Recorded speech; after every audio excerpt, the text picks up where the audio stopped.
అందరూ కూడా కళ్ళు మూసుకుని నాతో పాటుగా ఏకీభవించాలి. స్తోత్రాలు నాయన, స్తోత్రాలు తండ్రి, స్తోత్రాలు ప్రభువా, స్తోత్రాలు సర్వాధికారి సర్వోన్నతుడా మా తండ్రి, మీ నామాన్ని పొందాలి ప్రభువా.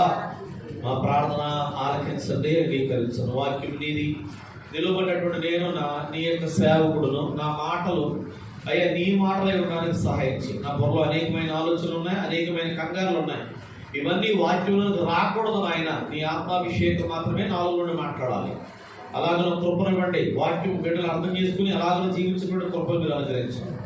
యేసు నామములో అడుగుతున్నాము తండ్రి, ఆమేన్. దేవునికి దేవుడు ఇచ్చిన అధికారము అనేటువంటి విషయాన్ని మనం మాట్లాడుకున్నాం. దేవునికి స్తోత్రం, హల్లెలూయా. ఎవరికి ఇచ్చిన అధికారం కోసం మనం మాట్లాడుకున్నాం అంటే మనుషులకు దేవుడు ఇచ్చినటువంటి అధికారం గురించి మనము మాట్లాడుకున్నాం. అధికారము అనేటువంటి విషయాన్ని నేను మీతో చెప్పాను, దయచేసి వినండి. మనకి దేవుడు ఇచ్చిన అధికారం ఎందుకు పోయిందో చెప్పండి. మన ఆదివారం విన్నటువంటి వారు, మనకి దేవుడు ఇచ్చినటువంటి అధికారం ఎందుకు పోయిందండి అనంటే పాపం చేయడాన్ని బట్టి అధికారము పోయింది. దేని బట్టి మళ్ళీ అది వచ్చింది? యేసు క్రీస్తు శిలువ రక్తాన్ని బట్టి మన మీదకే వచ్చింది. మనం ఎప్పుడైతే పాపంలో ఉంటామో, పాపానికి దాసులుగా ఉంటామో, పాపము మన మీద, సాతాను మన మీద ఏలుబడి చేస్తుంది. ఇది మన వారం మనం మాట్లాడుకుంటాడు వాక్యం. దేవుని స్తోత్రం. ఈ రోజు మరి యొక్క అధికారం గురించి నేను మీతో దేవుని యొక్క వాక్యం గురించి మాట్లాడుతున్నాను. సంఖ్యాకాండం దేవుని యొక్క వాక్యం ఉంది 6వ అధ్యాయం. సంఖ్యాకాండం 6వ అధ్యాయం దేవుని యొక్క వాక్యంలో ఉంది. సంఖ్యాకాండం 6వ అధ్యాయం దేవుని యొక్క వాక్యం. బైబిల్ గ్రంథాలు తెరిచి దేవుని యొక్క వాక్యాన్ని శ్రద్ధాశక్తులతో గమనించండి. 6వ అధ్యాయము 22వ వచనం భాగం నుండి దేవుని వాక్యం చదువుతాం.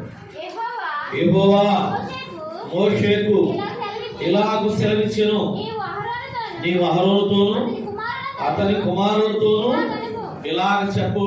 దేవుని స్తోత్రం, హల్లెలూయా. ఎవరితో దేవుడు చెప్తున్నాడు అనంటే మోషే గారితో దేవుడు చెబుతున్నాడు. ఏం చెప్తున్నాడు అంటే, మోషే నువ్వేం చేస్తావంటే యాజకుడు అనేటువంటి అహరోనుతోను అతని కుమారులతోను నువ్వు ఎలా చెప్పు. అహరోను ఎవరో అంటే అప్పుడు ఉన్నటువంటి ప్రత్యక్ష గుడారం అనేటువంటి దేవుని మందిరంలో ఆయన ప్రధాన యాజకుడు లేదా మెయిన్ పాస్టర్. ఆయన వాళ్ళ కుమారులు ఎవరు అంటే అహరోను గారి కింద అసిస్టెంట్ పాస్టర్స్. ఈ మాట మీరు గమనించాలి. దేవుని స్తోత్రం, హల్లెలూయా. మోషే గారితో దేవుడు చెప్తున్న మాట ఏంటంటే, అయ్యా నువ్వు వెళ్ళి నీ అన్న అయినటువంటి అహరోనుతోను అతని కుమారుతో ఇలా చెప్పు. ఏమని చెప్పాలి అంటే 23వ వచనం చూడండి. మీరు ఇశ్రాయేలు ఇలాగూ దీవించవలెను. ఎవరిని దీవించాలి? ఇశ్రాయేలు ఇలా దీవించాలి. ఏమని దీవించాలంటే, యెహోవా నిన్ను ఆశీర్వదించి నిన్ను కాపాడును గాక. యెహోవా నీకు తన సన్నిధిని ప్రకాశింపచేసి నిన్ను కరుణించును గాక. యెహోవా నీ మీద తన సన్నిధి కాంతి ఉదయింపచేసి నీకు సమాధానము కలుగ చేయును గాక. అట్లు వారు ఇశ్రాయేలీయుల మీద నా నామమును ఉచ్చరించుట వలన నేను వారిని ఆశీర్వదించను. 2 చేతులు పైకి హల్లెలూయా.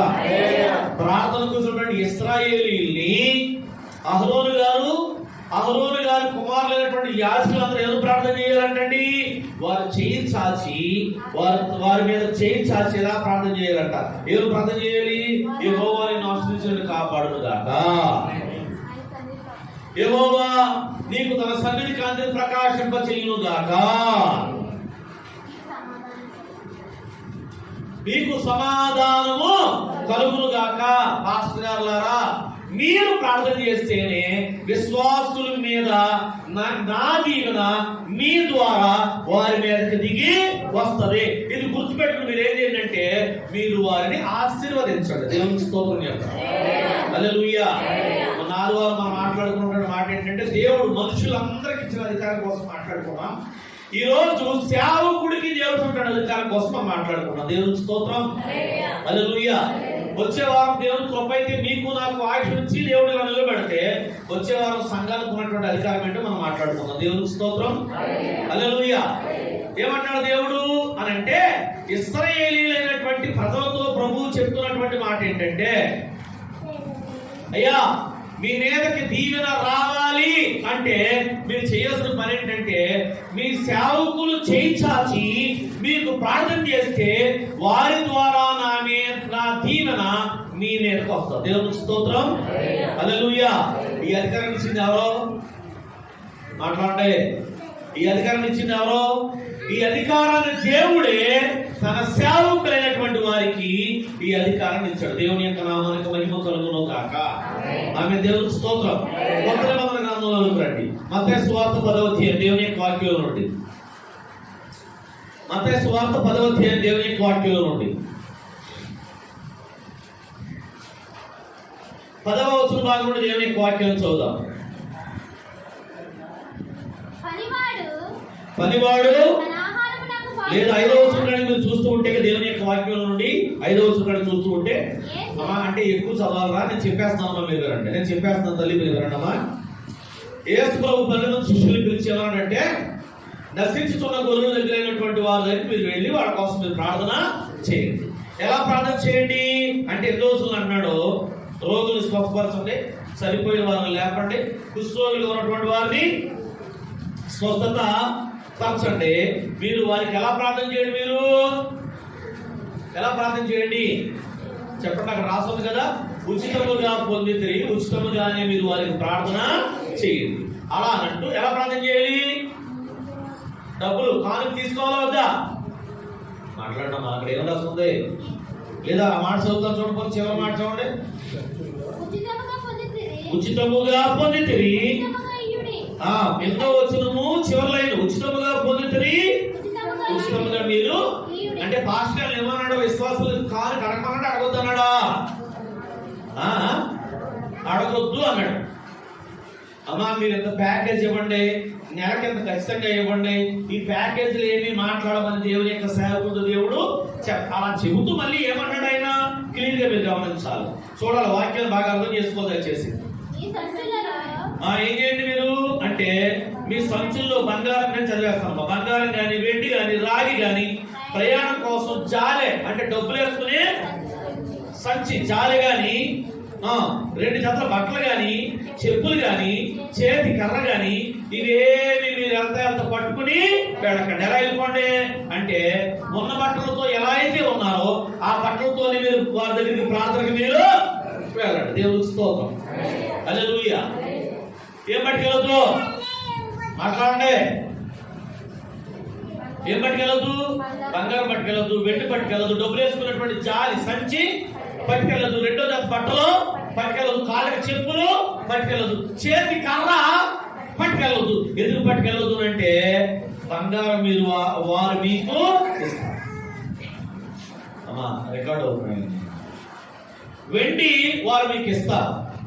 డబ్బులు జాలి మీకు అవసరం లేదు, డబ్బులు వాళ్ళు ఇస్తారు. బట్టలు ఎవరిస్తారు? ఎవరు? సంఘము బట్టలు ఇస్తారు. ఇంకా చెప్పులు, చెప్పులు కొనవాడు ఎవరు? నా మాట మీకు అర్థం అవుతుందా? దేవునికి స్తోత్రం. చెప్పులు ఎవరిస్తారు?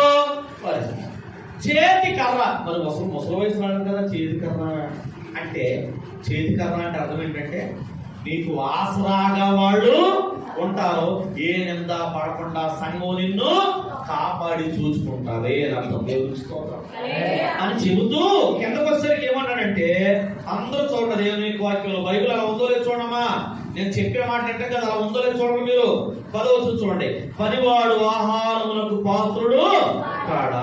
దేవునికి స్తోత్రం. హల్లెలూయా. పనివాడు దేనికి పాత్రుడు? పనివాడు ఆహారములకు అంటే, సేవకుడు నీకు వాక్యం చెప్తే, సేవకుడు నీ కోసం ప్రార్థన చేస్తే, సేవకుడు నీకు ఆత్మీయ తండ్రి అయి ఉంటే, నాకు ఇది కావాలి అని సేవకుడు నేను అడగకుండానే నువ్వేం చెయ్యాలా? సేవకుడికి ఏదైతే అవసరమో దాన్ని ఇవ్వాలి. దేవునికి స్తోత్రం. హల్లెలూయా. పాస్టర్ గారు ఉంగరం పెట్టుకున్నారు అనుకోండి, తగదగ తెగ మెరిసిపోతుంది, ఎక్కడ చేయించారు అని ఇప్పుడు సాగే విశ్వాసం కాదు, బంగారాన్ని పెట్టే విశ్వాసం కావాలి. అర్థమైంది మీకు తేడా? దేవునికి స్తోత్రం. సరే కిందకి రండి, నేను చెప్పాలన్న మాటలు అసలు కింద ఉన్నాయి. 10వ వచనం దేవుని యొక్క వాక్యాన్ని మీరు గమనిస్తూ ఉంటే కనుక ఏమంటాడు చూడండి, అధికారం ఎలా చెప్తున్నాడు, ఈ సేవకుడు అధికారం ఎంత గొప్పదో చెప్తున్నాడు చూడండి. దయచేసి 12వ వచనం చూడండి. దయచేసి మీరు ఏ ఇంట్లోకి అయితే వెళ్తున్నారో ఆ ఇంటికి ఏమని చెప్పండి, ఇల్లు మీరు దీవించబడుదురు. అధికారం ఎవరిసిన అధికారం ఇది? సాక్షాత్తు దేవాతి దేవుడు ఉంటాడు అధికారం ఇది. దేవునికి స్తోత్రం. హల్లెలూయా. మీకు మీ కుటుంబానికి ఏం కలుగును గాక, శుభమగును గాక. మాటకు సమాధానం ఎప్పుడు దయచేసి చూడండి. తర్వాత చూడండి దయచేసి, ఆ ఇల్లు యోగ్యమైనదైతే మీ సమాధానం దాని మీదకి వచ్చును, అది అయోగ్యమైనదైతే మీ సమాధానం తిరిగి. దేవునికి స్తోత్రం. ఇంట్లోకైనా వెళ్ళినప్పుడు ఏం చేయాలి పాస్టర్ గారు? అయ్యా మీరు దీవించండి నాయన, మీరు బలహీనత స్వస్థపరచండి ఆయన, ప్రార్థన చేయాలి, దీవించాలి. యోగ్యమైనదైతే మీ సమాధానం వారు యోగ్యమైనది. ఎలా యోగ్యమవుతుందో ఇల్లు మాట్లాడండి. ఇల్లు కానీ మనుషులు కానీ యోగ్యమైన వారు ఎప్పుడవుతారు అంటే ఆ సేవకుడికి ఏమి లేదు అని గుర్తించినప్పుడు ఆ ఇల్లు ఆ ఇంట్లో ఉన్నటువంటి ప్రజలు యోగ్యమైన వారు అవుతారు. లేకపోతే మీరు ఇచ్చిన దీవెన వారికి ఏమి పని చెయ్యదు. అంతేనా అక్కడ ఉన్నమాట? నేను సొంతంగా చెప్తానమ్మా. అయ్యా వినబడుతుందన్నమాట. చూడండి కిందకి రండి. ఏమన్నాడు? ఒకవేళ మిమ్మల్ని వాళ్ళు పట్టించుకోకుండా ఉంటే, మీ మాట వాళ్ళు వినకుండా ఉంటే, 14 వచనం, ఎవడైనా మిమ్మల్ని చేర్చుకోకుండా మీ మాటలు వినకుండా ఉండిన ఎడల మీరు ఆ ఇంటిని ఆ పట్టణం విడిచిపెట్టినప్పుడు ఏం చేయండి? జస్ట్ మీరు కాళ్ళకి చెప్పులు తీసేసి మీ పాదధూళి అక్కడ అంటే దొరకండి ఇలాగలాగా గొంతులు ఏమైనా అవసరం కూడా ఏమీ లేదు, నీ పాదాలు అక్కడ తగులుతున్నాయి కనుక ఏమవుతుందంటే 15వ వచనం, విమర్శ దినమందు ఆ పట్టణం గతి సుధమ గుమ్మర ప్రదేశముల గతి కంటే ఓర దగ్గర ఉందని నిశ్చయముగా మీతో చెప్తున్నా. దేవునికి స్తోత్రం. మా విమర్శ దినము తీర్పు దినం అంటే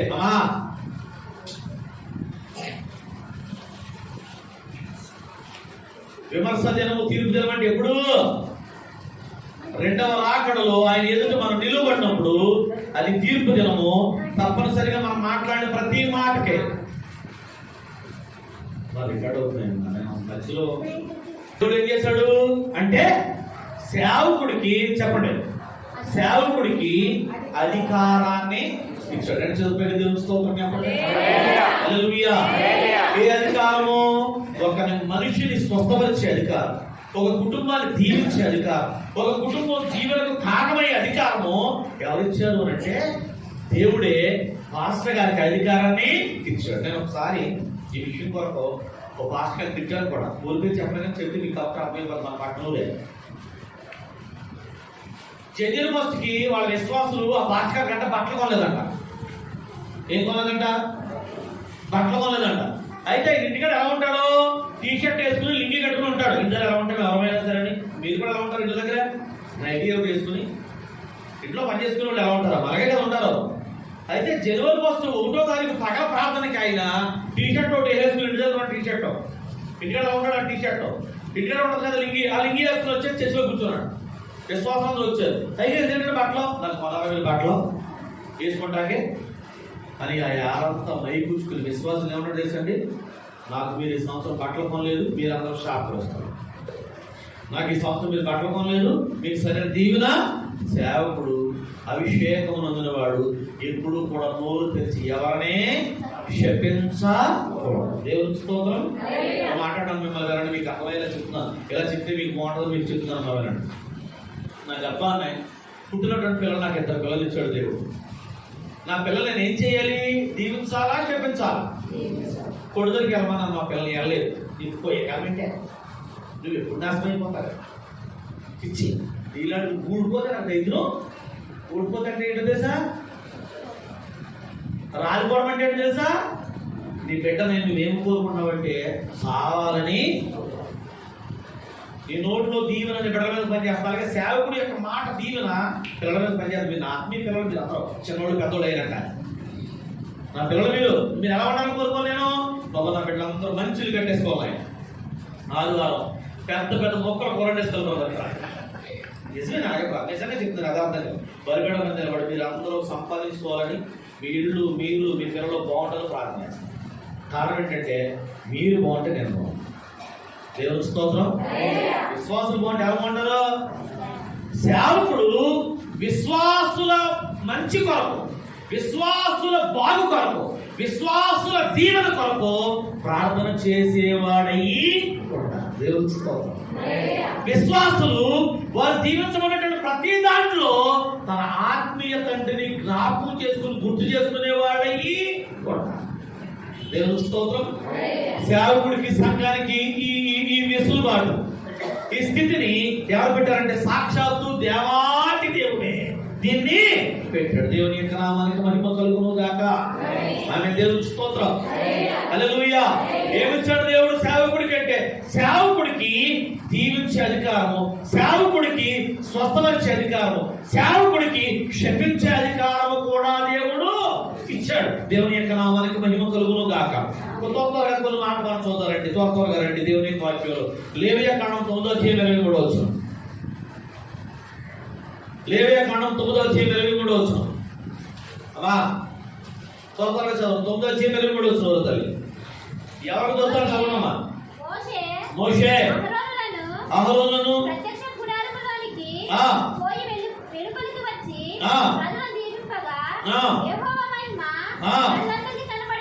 అది మీకు అర్థమైందా? దేవునికి స్తోత్రం.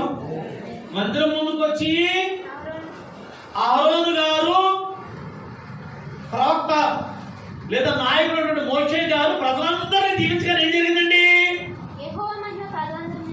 షకేను అనే మేఘము దేవుని మందిరం మీదకి వచ్చిందంట. మేఘం పేరు ఏం పేరు? దేవుని స్తోత్రం.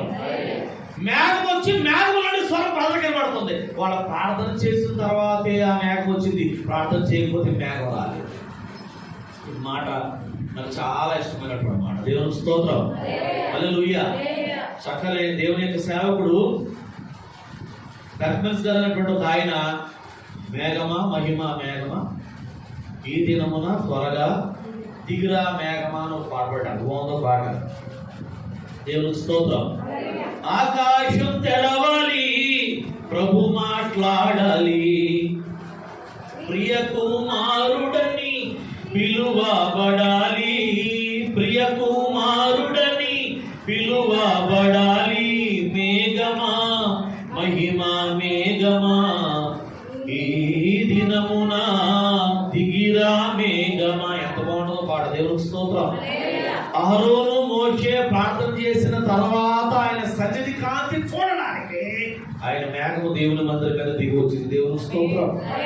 సేవకుడు ఏమంటారంటే సంఘంలో విశ్వాసుల కొరకు ప్రభు నీ మహిమను వారు చూడాలని ప్రార్థన చేసేవారు.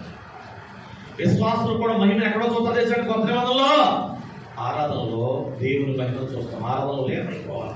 పక్కనోడు చూస్తున్నారు, ఏడ చూస్తున్నారు, ఆడుతున్నారు. అదే విధంగా కొంతమంది తెయ్యేలాగా ఎంత ఆరాధన చేద్దాం, మన పళ్ళు తెచ్చుకోకుండా జాగ్రత్త. ఆరాధనలో లేవు బాబా, ఆరాధనలో ఉండాలి. ఏదో గమక్కని ఎవరైనా చూడడం గుమ్మలు చూస్తున్నప్పుడు ఏదో మన సంఘంలో చిన్న ఎక్కడ వచ్చాడు చూడడానికి ఎందుకు నాకు అర్థం కదా. ఆరాధనలో లేమంటే వాక్యం చెబుతుంటే కొన్ని కలుపుకుండా ఎందుకో కానీ వాక్యంలో ఉన్నటువంటి యేసై కనబడి వాళ్ళకే యేసైని చూడాలి. ఎవరు చూడాలి? వాక్యంలో పాస్టర్ గారిగా చూసేది ఎవరు చూడాలి? వాక్యాన్ని, వాక్యమైనటువంటి యేసయ్యని చూడాలి. దేవుని యొక్క నామానికి మహిమ కలుగును గాక. చూడండి, ఇంకొక సందర్భం చూపిస్తాను. ద్వితీయోపదేశకాండం త్వరగా తీయండి. 21:5 21:5 అప్పుడు యాజకులైన లేవీయుల దగ్గరికి వచ్చి యెహోవాను సేవించి ఏం చేయాలి? పాస్టర్ గారు యెహోవా నామములో విశ్వాసులందరినీ దీవించి ఆయన వారిని ఎవరెవరిని అర్పించుకున్నారట? ఇలా చూడండి. ఒక్క నిమిషం వాక్యం దగ్గర ఆగడం. ఎవరు ఏర్పరచుకున్నారో మాట్లాడండి. సేవకుల్ని ఎవరు ఏర్పరచుకున్నారో నోరులో ఉన్న వాళ్ళందరూ మాట్లాడమా. దేవుడిని దీవిస్తున్నారు కాక మంచిగా బాధ్యతను. సేవకుల్ని ఎవరు ఏర్పరచుకున్నారు? నన్ను ఒప్పరుడు వాళ్ళు ఏర్పరచుకున్నారు. పసుపాడు ఉన్న దగ్గరికి వచ్చి, అబ్బే మా ఊరంతా మీ అంత ఒప్పడేవాళ్ళండి, మీరే మహామేధావి మహాజ్ఞాని అని తీసుకొచ్చారా? మాట్లాడరే. ఏ ఊరైనా దేవుని చిత్తానుసారంగా సేవకుడు వెళ్ళాలి. ఆయన కృప వల్ల సంఘాలు కట్టబడాలి. అంతేనా కాదా? అంతే అంటే 2 చేతుల పైకి దేవునికి స్తోత్రం చెప్పండి. అధికారం ఇచ్చినోడు ఎవరో? ఆక్రమించినోడు ఎవడో? చెప్పండి గట్టిగా. అవును, నోరుందా మీకు? మీ నోరును దేవుడు దీవించును దాకా. ఇప్పుడు ఆమె అన్నారు కదా, ఆ నోరుతో చెప్పండి. సేవకుని ఏర్పరచుకునేవాడు ఎవరో? దేవుడే సేవకుల్ని ఏర్పరచుకోండి. మీకు మాట చెప్తున్నాను వినండి. అంటే నా ప్రేరేపణ బట్టి చెప్తున్నాను అన్నమాట. నా ప్రేరేపణ బట్టి మన ఊర్లో సంఘము, మనతో పాటు మన సహోదరులు ఉన్నారు కదా. ఏ సంఘం? పేరు చెప్తుంది కదా, పెళ్ళికో సంఘం. పాస్టర్ చనిపోయారు కదా ఆయన, ఇప్పుడు జాన్ గారు వస్తున్నారు. ఇప్పుడు ఉన్నాడు కూడా, ఆవిడ కూడా పెద్దది అయిపోయింది, కొంచెం ఆవిడకి తెలియదు. ఆ చనిపోయిన పాస్టర్ గారు డిగ్రీ చదువుకున్నాడా? పెద్ద ఆయన కోసం మాట్లాడుతున్నా, చనిపోయిన పెద్ద ఆయన కోసం. డిగ్రీ చదువుకున్నాడా? 10th. మా దగ్గరకు వచ్చి మొన్న పిల్లలు అడుగుతారు, ఇంటర్ అయిపోయిన దేవుడు జాయిన్ అవ్వాలండి. నా తలకాయ జాయిన్, మాకేం తెలుసు. కారణం ఏంటంటే నేను 10th ఫెయిల్డ్. కారణంగా అంటే నా ఉద్దేశం నేను కాదు, చాలా మంది సేవకులు 10th ఫెయిల్. కొంతమంది వచ్చి, అయ్యారండి పలానా గొడవ వచ్చిందండి, ఈ గొడవ ఏం చేయగలరండి అంటే అప్పుడు పాస్టర్ ఏమైపోతుంది తెలుసా? ఎండ ఏమైపోతుంది తెలుసా? రాజకీయ నాయకుడు అయిపోవాలన్నమాట. రాజకీయ నాయకుడు అయిపోతే ఏమన్నా తెలుసా అని అంటే ఈ పాస్టర్కి ఏమి. కానీ ఎవరు ఏర్పరచుకున్నారు? ఎవరు ఏర్పరచుకున్నారు? సేవకుడికి నువ్వు దేనికి లోపడాలంటే ఆయన అధికారంతో ఆయన ఏర్పరచుకున్నాడు కాబట్టి ఆయన అధికారం లోపడాలంటే నువ్వు సేవకుడు లోపడాలి. దేవుని స్తోత్రం. హల్లెలూయా. తెలిసినా తెలియకపోయినా కొన్ని ఆత్మలు కట్టే కృప దేవుడు వారికి ఇచ్చాడు.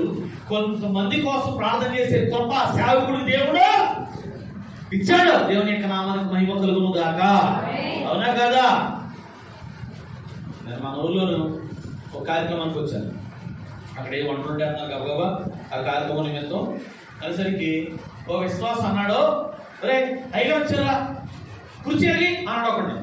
అంటే ఆడంటాడు, అయ్యగారు వద్దే, అయ్యగారు వద్దేడురా, అయ్యగారు ఎవరికి ఎక్కువ. నా చెవులతో విని నా కళ్ళతో చూశాను. ఎవరికి ఎక్కువ కూర్చోగా కూర్చుంటాడా? ఎవరి అధికారం ఇది? అధికారం ఎవరిదే?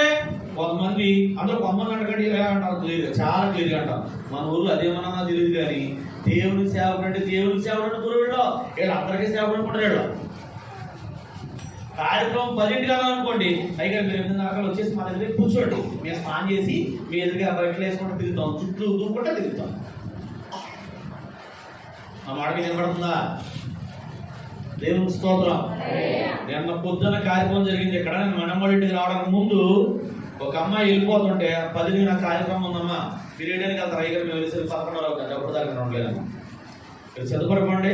ముందు ఇక్కడ సారీ తీసుకుని పిల్లలు తీసుకున్న పిల్లలు సిద్ధం చేసేది ముందు, మీరు తర్వాత చదువుకోలేదు. కానీ 7:30 మీ దగ్గరికి వస్తాను నేను అని చెప్పాను. వాళ్ళ దగ్గరికి వెళ్ళి 7:30 వాళ్ళకి ప్రార్థన చేసి, అమ్మ జాగ్రత్తకి వెళ్ళండి, మీ సమయానికి వాళ్ళకి మీరు వెళ్ళండి ప్రార్థన చేసి వచ్చేసాను. అక్కడి నుంచి మధ్యలో ఉన్నటువంటి కొండయ్య వాళ్ళ అబ్బాయి ఫోన్ చేశాడు. అందుకు ముందే అయ్యారు రండి అని అంటే 10 గంటలకు వాళ్ళ దగ్గరికి వచ్చి వాళ్ళ గుమ్మం పెట్టి ప్రార్థన చేసి, మనం దగ్గర 10 గంటలకు వెళ్ళాలి కాబట్టి ఆడికి వచ్చేసి వాళ్ళ బయలుదేరకుందే ప్రార్థన చేసి. దేవునికి స్తోత్రం. నన్ను మా పిల్లలు చదువుకున్నప్పుడు మ్యాథ్స్ రమ్మన్నారు. సార్ నేను 3 కాడి నుంచి 5 మధ్యలో నేను వస్తానని మీ దగ్గరికి అని చెప్పని టైం చెప్తాను. ఫాస్ట్ గా ఖాళీగా కాళ్ళు కప్పుకుని కూర్చునే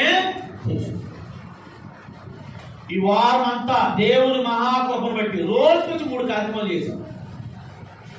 అయినా సోమవారం రాత్రి ప్రార్థనకు వచ్చాను, గురువారం రాత్రి ప్రార్థనకే వచ్చాను, శనివారం రాత్రి రమ్మంటే కూడా మీకోసం ప్రార్థనకే వస్తాను. కారణం ఏంటంటే సంఘం దగ్గర సేవకుడు ఉండవలసిన సమయంలో ఉండాలి. దేవుని స్తోత్రం.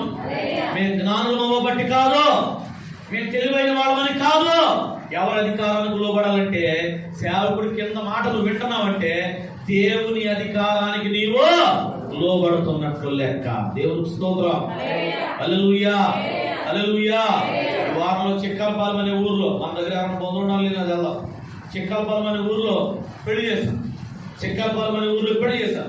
పెళ్లి అయిపోతే స్థానిక సేవకుడు ఆమేన్ అని ముగింపు ప్రార్థన చేయగానే ఆ పెళ్లి ఇంటిలో ఉన్నటువంటి మగపిల్లడు తండ్రి కంగారు వచ్చి అయ్యారు, ఓనా మీకు అక్కడ లేట్ అయిపోతుంది, రండి నేను మిమ్మల్ని చూసుకుంటాను అని చక్కగా రెండు బెంచీలు వేసేసి పాస్టర్ గారిని వాళ్ళ పిల్లల్ని మమ్మల్ని నాతో పాటు మా పాస్టర్ గారిని కూర్చోబెట్టి చక్కగా చూసి పంపించారు. ఎవరి అధికారంలో పడాలంటే దేవుని సేవకుని అధికారానికి సంఘము లోపడాలి. భోజనం పెట్టి చూస్తున్నామంటే ఎవరు చూస్తున్నట్లు లెక్క అని అంటే దేవుని సేవకుడి ద్వారా దేవుని నువ్వు చూస్తున్నట్టు లెక్క. దేవుని సేవకునికి కానుకిస్తున్నామంటే ఎవరికి ఇస్తున్నట్లు లెక్క అంటే దేవుని ద్వారా దేవాది దేవునికి ఇస్తున్నట్టు లెక్క. నేను ఇస్తే ఇవ్వడానికి, నేనేమన్నా తిరిగి మీకు ఇవ్వడానికి, అవునా కదా? దేవుని వాక్యం రాస్తాడు దేవుడు అయ్యి ఇవ్వడం అన్నమాట. నాకు ఇచ్చి వారికి చెప్పండి అణిచి పులించి నేను ఇవ్వగలనా? నాకు చెప్పండి. మీరు నాకు 100 రూపాయలు కానుక ఇచ్చారనుకోండి, నేను మీకు ఇవ్వగలనా? అణిచి పులించి నేను ఇవ్వగలనా? ఇంకో మాట వస్తుంది విశ్వాసులకి కానుక ఇచ్చే వాళ్ళ కోసం. ఆకాశపు వాకిలు ఇప్పానంటే ఆకాశం అంట, ఆకాశం ఎంత ఉందండి? ఆకాశం ఎంత ఉంటుందండి? ఒక 20 కిలోమీటర్ ఉంటుంది ఆకాశం. ఆకాశం 20 కిలోమీటర్లమ్మా. అయ్యో, చదువుకున్న వాళ్ళు కూడా తెలీదా ఆకాశం 20 కిలోమీటర్లు?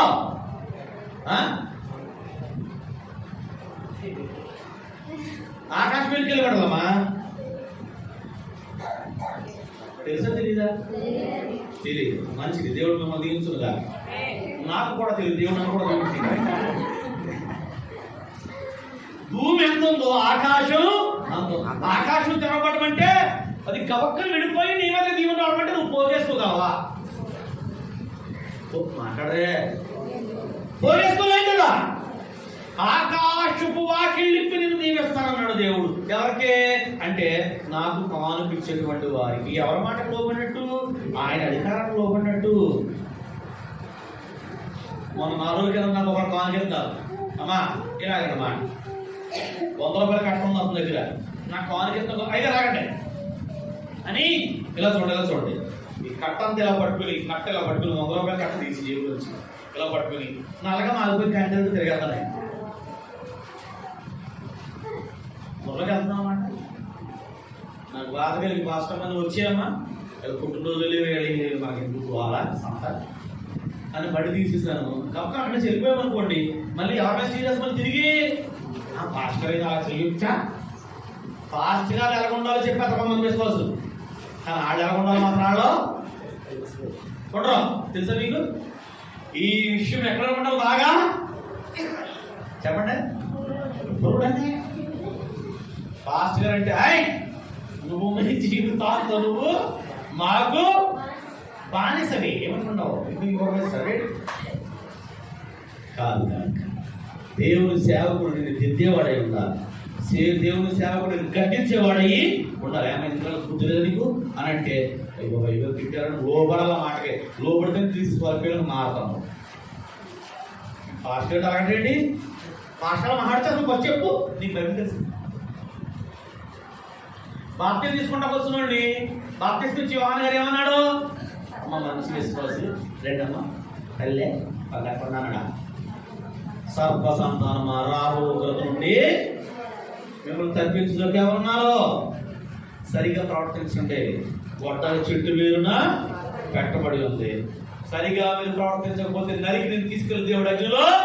ఈ ప్రసంగానికి ఎవడైనా ఉంటాడా? మాట్లాడరే. ఈ ప్రసంగానికి ఎవడైనా ఉంటాడా? దేవుడికి స్తోత్రం. నేను కావాలి చేసుకుంటూ నా చెల్లె నా తప్పుడే కూర్చోటానికి ఎక్కడ ఖాళీ ఉంది? మంచంలో కూర్చుంటాను. కూర్చి పట్టురా అమ్మా అన్నానా? అమ్మ అన్నానా? అన్నానా? నాకు గిన్నె అంటే స్పెషల్ గిన్నె ఏది అన్నం? ఎవరు ఉంటాడమ్మ ఇలాగా? ఉంటారా ఎవరన్నా? మీతోనే ఆరాపాలు మాడుతుంటాను. ఎందుకంటే నా కుటుంబం ఎవరు? మీరే నా పిల్లలు. నా బాధ, నా మంచు, నా చెడు, నా రోగము, నా నవ్వు ఎవరితో చెప్పాలి సేవకుడు?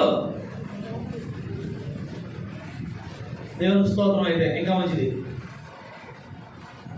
దేవునికి స్తోత్రం. ఎవరితో చెప్పాలి సేవకుడు? సంఘంతోనేనా? కూర్చోబడి చెప్తారులే నాకు మీరు. అయ్యారు మీరు కూర్చోండి. అదే ఈ మాట కూడా చెప్తాను. కొంతమంది మా పాస్టర్ గారు చెప్పడం కంటే నాతో ఎక్కువ చెప్తారు, ఇష్టపడుతుంటారు. అయ్యారు కూర్చోండి. మా ఊరి ప్రాంతం ఏమొచ్చిందో చెప్తారు, కూర్చోండి. నువ్వు ఆవిడలో చెప్పచ్చు, లేదా మీతో చెప్తారు. మీరే నాకు కరువు పెట్టించారు. అంత ప్రేమిస్తున్నాను నన్ను, నాకు అంత చెప్పడానికి ఇష్టపడుతున్నాను మీరు. మంచిది. నిజంగా విశ్వాసి సేవకుడు సేవకురాలు అలాగే ఉండాలి. దేవుని స్తోత్రం. మీ ప్రతి విషయాన్ని మీరు మాతో చెప్పాలి. మేము మీకోసం ప్రార్థన చేయాలి. దేవుని స్తోత్రం. హల్లెలూయా. దేవుని నామానికి మహిమ కలుగును గాక. అధికారం ఇచ్చింది ఎవరో?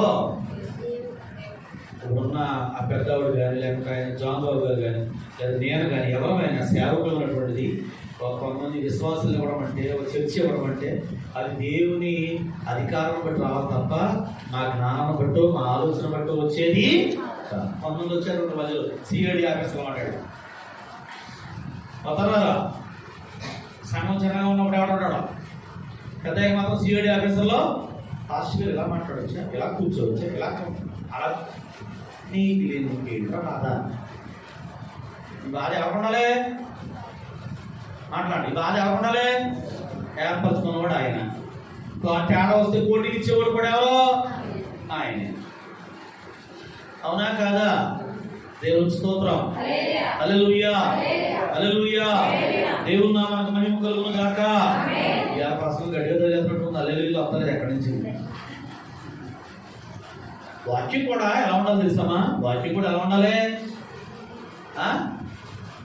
మొలక చెట్టు ఎక్కించే ప్రసంగాలు వద్దు, నేను పొగిడే ప్రసంగాలు వద్దు, నవ్వుకుని కంచి పక్క ఇక్కడ దొల్లేసి వెళ్ళిపోయే ప్రసంగాలు వద్దు. నేర్చుకునే ప్రసంగాలు, గద్దించే ప్రసంగాలు, తెలుసుకునే ప్రసంగాలే కావాలి. అలాంటి సేవకులు దొరికినందుకు దేవానికి వందలలో దేవుని స్తుతించాలి. దేవుని స్తోత్రం. హల్లెలూయా. మాట చూపిస్తాను చూడండి. అక్షరీకరించుకున్న మాట నాకు చాలా చాలా ఇష్టమైన కీర్తన. 134వ కీర్తన. 134వ కీర్తన.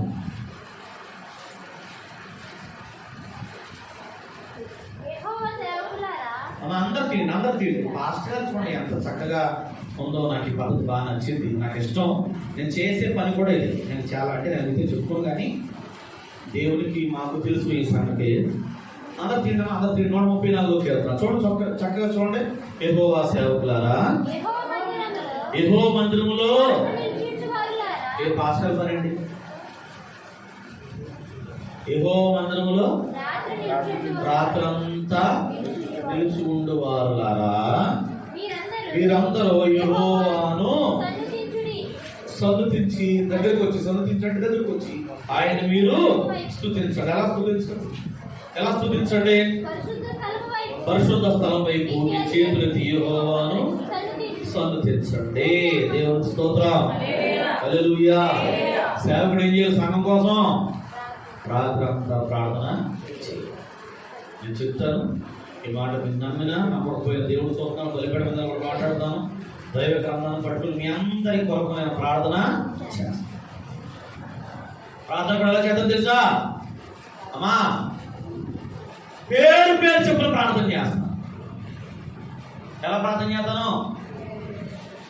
ప్రభువా పలానా విశ్వాసి బాగలేదని చెప్పింది ఆయన, పలానా నొప్పితో బాధపడుతుంది, ప్రార్థన చేస్తాను ప్రభువా. ఆవిడ ఇప్పుడే మీరు తాకండి ఎక్కడన్నా తెలియదు, నేను కోసం ప్రార్థన చేస్తాను. నీ పేరు నాకు తెలుసు, నీ ఇంట్లో పరిస్థితి నాకు తెలుసు, మీ ఇంట్లో ఎంతమంది ఉన్నారో నాకు తెలుసు, మీరు ఏం పని చేస్తారో నాకు తెలుసు. దేవుని స్తోత్రం. మధ్యలో శనివారం శుక్రవారం ఎక్కడికో వెళ్ళాం. ఎక్కడో పెద్ద ఉంటారు కదా, నీ ముఖం తప్ప నీ పేరు కానీ ఊరు కానీ తెలియదు. ఫోటో మాత్రం ఉంటుంది మీ దగ్గర, కానీ నీ కోసం ప్రార్థన చేయడం తప్ప పేరు లేని. నువ్వే ఆదివారం నాడు ఏ సంఘంలో అయితే ఉన్నావు, ఆదివారం నాడు ఎక్కడైతే నువ్వు రొట్టెను ద్రాక్ష తీసుకుంటున్నావో ఆ సేవకుడు ఆ సేవకురాలు నీకు తల్లి తండ్రి, నీవు ఆయనకి కుమార్తెవు, కుమారుడవి. వినబడుతుంది అన్నమాట. దేవుని స్తోత్రం. మీ అందరి కోసం నేను ప్రార్థన పాత్ర మందులు అలాగే చేస్తున్నాను. అలా చేస్తుంటే ఏమన్నాడు దేవుడు అంటే 3వ వచనంలో, భూమి ఆకాశం సృజించిన యెహోవా ఎక్కడ నీవు తన విశ్వాసుల్ని సియోనులో నుండి ఆశీర్వదించునుగాక. దేవుని స్తోత్రం. ఇది ఎవరిచ్చే అధికారం? ఇదే దేవుడిచ్చే అధికారం. సేవకుడు మీకోసం ప్రార్థన చేస్తాడో మీరు ఆశీర్వదించబడతారు. దేవుని స్తోత్రం. హల్లెలూయా, హల్లెలూయా. దేవుని నామమునకు మహిమ కలుగును గాక. ఆమె దేవుని స్తోత్రం. దేవుని సేవకుడు ఏం చేసేవాడై ఉండాలి? మీకోసం ప్రార్థన చేసేవాడై ఉండాలి. మీ మేలు కొరకు దేవుని దగ్గర రాత్రి కనిపెట్టేవాడై ఉండాలి. ఈ మాట చెప్తున్నానంటే, ప్రతి రాత్రి నేను మీకోసం నిద్రపోకుండా ఉన్నానని చెప్పలేదు, అబద్ధం. నా మాట మీకు వినపడుతుందా? కానీ మంగళవారం, శుక్రవారం మీకోసం మేము తప్పనిసరిగా ప్రతిష్ఠించుకుని మరి మీకోసం మేము ప్రార్థన చేస్తాం. నా ఫోన్ ఎప్పుడో కానీ ఆఫ్ చేసి ఉండదు. ఈ దిక్కుమన్న టెక్నాలజీ బాగాలేదు. ఐఫోన్ వాడాలని అన్నాడని వీడియో బాగుంటుందని నేను ఈ ఫోన్ తీసుకున్నాను. ఏమవుతుందంటే, ఇది రోజుకొచ్చి కనీసం ఒక గంట స్విచ్ ఆపకపోతే ఈ ఐఫోన్ వాళ్ళకి ఛార్జింగ్ పెడితే ఎక్కడట, నాకు ఎక్కడలేదు ఛార్జింగ్. నాకు అర్థం కాక కంప్యూటర్ ఫోన్ చేస్తే ఎవరికి స్విచ్ అవుతున్నారు ఫోన్ అసలు ఆపలేదని నేను ఆపి విశ్వాసం ఎవరు ఆఫ్ చేయకపోతే ఫోన్ ఛార్జింగ్ ఎక్కడ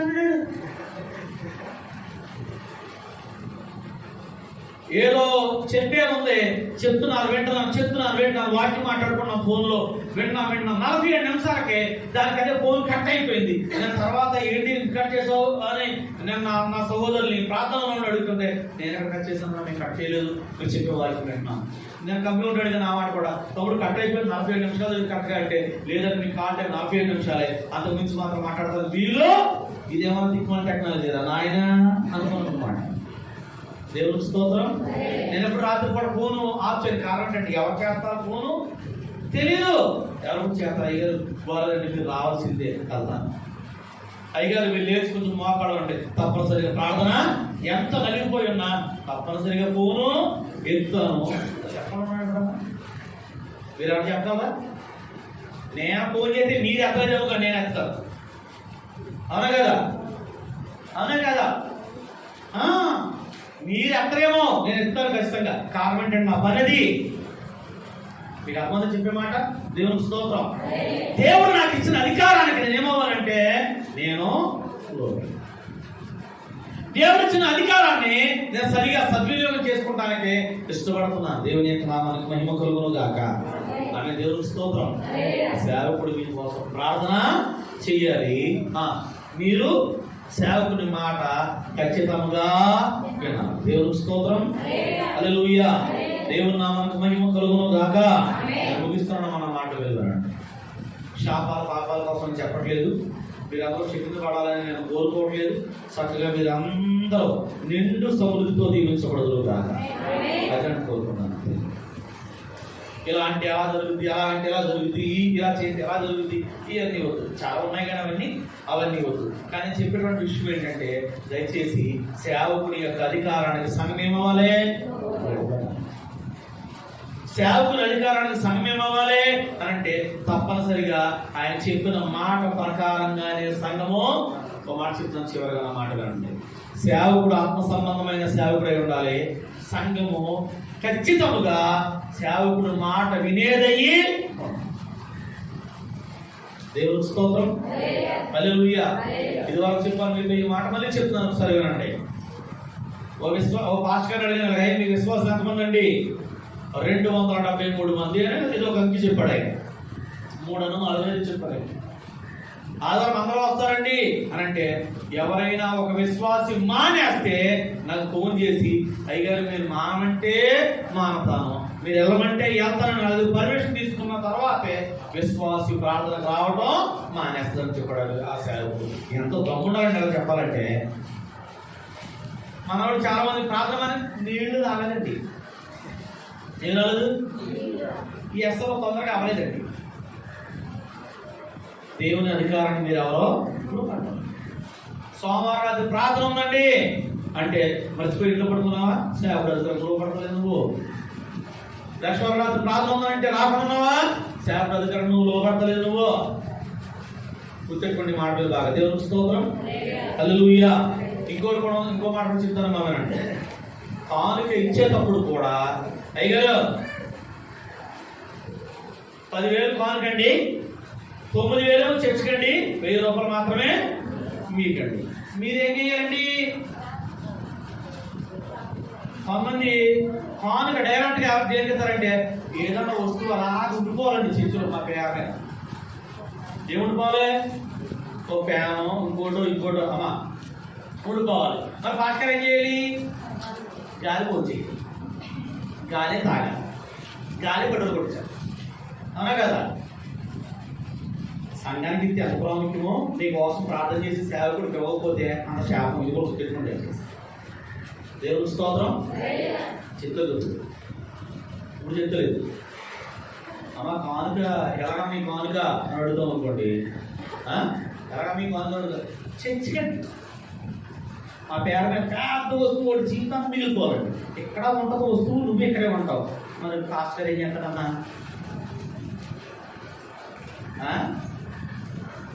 మీరు మాత్రం మా కోసం రేయి పగలో కన్నీరు కాల్చి ఉపవాసం ఉంది, మీరు చెక్కి సెల్లిమైపోవడం మా కోసం ప్రార్థన చేయాలి. ఎక్కడ చదువు ప్రార్థన? నేను జోగా చెప్తాను మాట. ఎక్కడ చదువు ప్రార్థన? ఎక్కడికి చదువుతుంది? మాట్లాడండి. తింటేనే కదా వచ్చేది. అబ్రహాము దగ్గరకు వచ్చి దేవుడు దూతలు తిన్నారు కాబట్టి గర్వఫలమైనటువంటి ఆశీర్వాదాలు దేవుడు ఇచ్చాడు. సునేమిరాలింటికి వచ్చి దేవుని యొక్క సేవకుడు తిన్నాడు కాబట్టి 3.5 సంవత్సరాలు మొత్తం ప్రపంచమంతా కలుగుతుంది సరే ఆ ఇంట్లో పిండి అయిపోలేదు, నూనె తాగలేదు. కల్లారింటికి వెళ్ళి సేవకుడు కూర్చుంటే ఇల్లు కట్టి పేటేసి మంచమేసి అన్ని చేసి ఇది కూడా ఇవన్నీ నీకే అంత కాబట్టి గర్భఫలమైనటువంటి ఆశీర్వాదం దేవుడు ఇచ్చాడు. ఆ కొడుకు చచ్చిపోతే చచ్చిపోయిన వాడిని దేవుడు మళ్ళీ లేపాడు. సేవకుడు తింటేనే నీకు ఆశీర్వాదం వచ్చింది తెలుసా? సేవకుడు అధికారానికి లోబడండి. దేవుని స్తోత్రం. మొన్న మనం ఏం మాట్లాడుకున్నాం? మనుషులకు దేవుడు ఇచ్చిన అధికారం కోసం మాట్లాడుకున్నాం. ఈ రోజు ఏం మాట్లాడుకున్నాం? సేవకునికి దేవుడు ఇచ్చినటువంటి అధికారం కోసం మనము మాట్లాడుకున్నాం. అదేమన్నా దిక్కుమల్ అయితే మనకు తెలియదు కానీ ఇది కూడా ఒక ప్రాబ్లం ఉంది. నా దగ్గర ఇది ఉంటుంది. నేను ఎప్పుడు నువ్వు చేయి ఎవరైనా సీరియస్గా అన్నా, కొంతమంది ఎవరైనా పెద్దోళ్ళకి ఆగేసి ఏమంటే ఇలా చేద్దాం అన్నా అనుకోండి, ఆ మాట తర్వాత కొంతమంది మగాళ్ళకి ఆడవాళ్ళకి కూడా నన్ను కాబట్టి ఫాస్ట్ అడిగాడు గుంపులు చేసే కొంతమంది మీరు చెప్పినప్పుడు ఇవ్వండి అని 2సారి ఓహో అయితే నాకు అర్థమైన విషయం ఏంటంటే ఇతను ఇలా చేద్దామన్న మాట కూడా ఆడకూడదు ఏమో అనిపించింది. నేను అడిగింది ఏం అడిగాననుకున్నా? సహోదరుడిగా, నా విశ్వాసిగా, నువ్వు పెద్దోడు అయినా నా కొడుకు నా కూతురు అని నేను అడిగాను. నా మీద అధికారము చేస్తావని కాదు. భాస్కర్ అడుగుతున్నాడని తగ్గి సిగ్గుల నుంచి ఎక్కగలుగురంటే దయచేసి దేవుని అధికారానికి లోపడండి, దేవుని మాటకే లోపడండి, దేవుని సేవకు చెప్పిన మాటకే లోపడేటువంటి వారు దేవుడు విస్తారమైనటువంటి దీవుల చేత వారికి దేవుడు నింపుతాడు. దేవుని కృప అయితే దేవుని సేవకుడికి చేసేదాన్ని బట్టి, దేవుని సేవకుడికి ఇచ్చేదాన్ని బట్టి ఎలా దీవించబడతారో దేవుని కృప దేవుని చిత్తమైతే వచ్చేవారు మనం మాట్లాడుతున్నాం. ఈ మాటలు ప్రభు దీవించి ఆశీర్వదించును గాక. కలుమూసుకొని చిన్న ప్రార్థన చేద్దాం. నిజంగా కనుక నేను సేవకుడైనా కూడా ఈ మాట మీతో అంటున్నాను. నిజంగా నీకు లోబడే మనసు లేకపోతే, లోబడే మనసు ఈ నాయన, ప్రేమించే మనసు లేకపోతే, ప్రేమించే మనసు ఈ ప్రభువా అని మోకాళ్ళుని మీ చేతుల పైకి ప్రార్థన చేయండి. మీ సేవకుని, మీ సేవకులు మీరు ప్రేమించే మనసు మీకు లేకపోతే తప్పనిసరిగా ప్రభుని అడగండి. బాసిపడి వేసుకుని కూర్చునే వారికి ఉండకండి. నాకు